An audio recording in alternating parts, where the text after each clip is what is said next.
Hello, welcome to Smile with Pediatrics. Today's topic is fresh whole blood, the complete orchestra.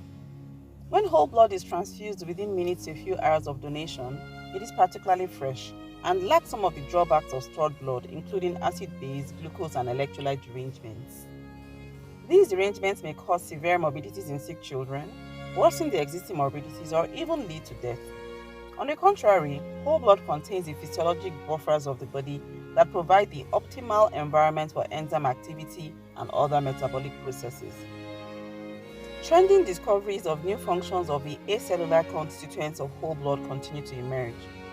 For instance, acetylcholine has been described to have anti-inflammatory functions, regulate cell mitosis, and increase erythrocyte deformability. Other compounds in the circulating blood which are also present when fresh whole blood is transfused include nitric oxide, other neurotransmitters, hormones, complements and clotting factors, endothelial growth factors, etc. And all of these play very vital roles in homeostasis. The acellular components of whole blood are also particularly important for cardiopulmonary bypass surgery, as well as for exchange blood transfusions in sepsis and neonatal jaundice. Additional unique benefits of fresh whole blood transfusion are found in the treatment of multifactorial coagulopathy, in traumatic brain injury, where it may help to improve cerebral perfusion pressure and oxygen delivery, in hepatic coma and in sepsis, etc. All these and more are the life-preserving functions of the acellular components of fresh whole blood, which should be considered when making a decision to transfuse a patient. The cellular components of blood and their functions are widely known. But what may not be widely recognized are the multiple roles of each individual component and the overlap and interconnectedness of their functions, such that the activities of one cellular component dovetail into another's, potentiating each other and presenting a picture resembling the symphony of an orchestra. For instance, in addition to their roles in fighting infections, neutrophils like red blood cells are also active in clot formation. Furthermore, red blood cells and platelets are active in the modulation of innate immunity.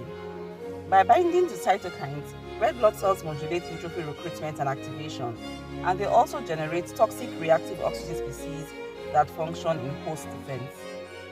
Platelets, on the other hand, may engulf microbes, release cytokines, and attract neutrophils, monocytes, and lymphocytes. Thus, the functions of even the smallest components of blood cannot be separated from the others, and together they contribute to maintaining the complex processes of the healthy body. Fresh whole blood contains the cellular, acellular, and fluid components of blood that provide the perfect matrix for synergy, stimulation, control, and balance of each component factor. And the best part is that when fresh whole blood is transfused within minutes to a few hours of donation, the vitality of the functions and equilibrium of each component are mostly preserved.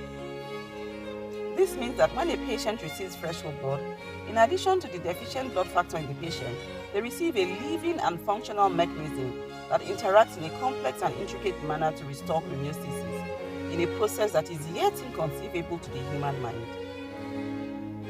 However, contraindications to whole blood transfusions exist, as well as indications for the transfusion of specific blood products, which depend on the disease condition and the unique health and immune status of the index patient. In many clinical conditions, however, the benefits of fresh whole blood transfusion may far outweigh the risks, and thus should be considered where there are no contraindications or drawbacks. In summary, fresh whole blood is a complete orchestra of life. Thank you for joining us on Smile with Pediatrics. You can please follow us on the link below.